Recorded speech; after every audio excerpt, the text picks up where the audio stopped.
नोंथाङा नोंथांनि हिन्जावखौ गाज्रि सानबाय नङा होनबा? नोंथांनि हिन्जावा साब्रै साबा सेंग्राफोरजों बा हौवाफोरजों बरनाम जाखांबाय नङा होनबा?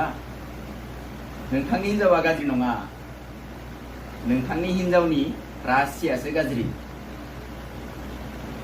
नोंथांनि हिन्जावनि रासिनि स्वभाब चरित्रआनो जोबोर गाज्रि।